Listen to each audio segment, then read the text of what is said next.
Local commissioner candidates talk about Wolf reintroduction, but from a new angle. Phil Lindemann with your news from Avalanche Physical Therapy on Krystal 93. First, this morning was the unofficial kickoff to ski season at the annual COO Breakfast. Temps were chilly and snow guns were churning as executives with all 5 local ski areas gave a virtual preview of the season. A-Basin's Alan Henseroth. I know we're famous for some very social, raucous, après ski type affairs, but those are going to be on hold for a while. This year it's going to be all about getting out there and going skiing. Loveland's Parker the Snow Dog kept things simple with a video, reminding us that face masks and distancing are mandatory, and your car should be home base with limited capacity indoors.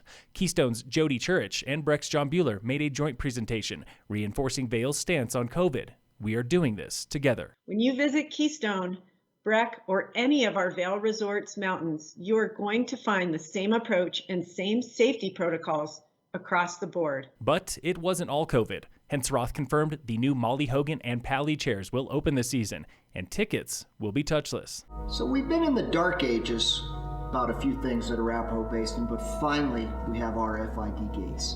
So you're going to be able to get your season pass or your lift ticket, put it in your pocket, go through that gate, hop right on the lift.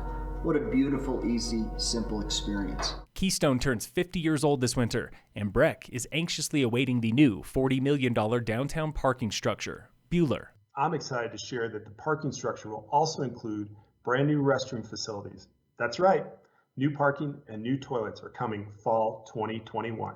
Copper's Dustin Lyman unveiled the new Center Village Hotel, Element 29, and explained why slopes will not open until after Thanksgiving. We've decided to push back our opening date to Monday, November 30th, in an effort to avoid large crowds and invite guests to spread out with more terrain and lifts available. The event ended with a Zoom roundtable where host Ralph Garrison put all 5 on the hot seat. Of the 5 mountain COOs, who would win a downhill ski or snowboard race? Henseroth picked Bueller, and both said they would stay far away from Lyman, a former D1 football player.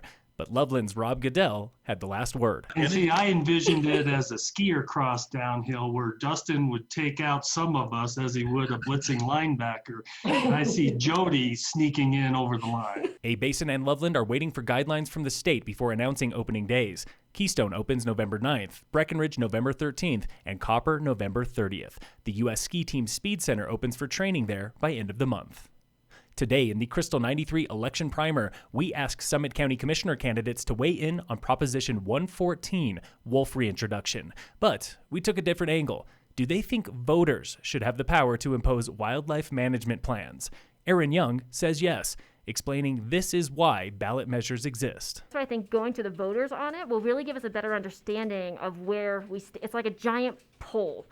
Where do we stand as a state, and what are going to be the implications of how we can manage it with a yes or a no? Alan Bacher is usually a proponent of people's choice, but not here. Reintroducing the wolf artificially is not a great idea. Josh Blanchard is not sure, and we'll be watching this one carefully. Regardless of what the voters determine, education is going to play a key role. So educating folks on what it means to have a sustainable program that reintroduces wolves responsibly. Stay tuned all this month for more ballot issues and where your commissioner candidates stand.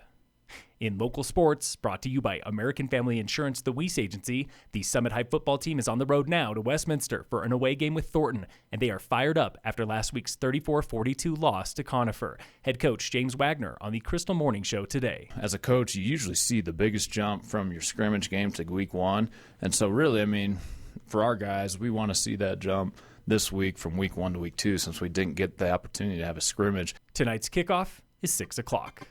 Phil Lindemann with your news from Avalanche Physical Therapy on Krystal 93.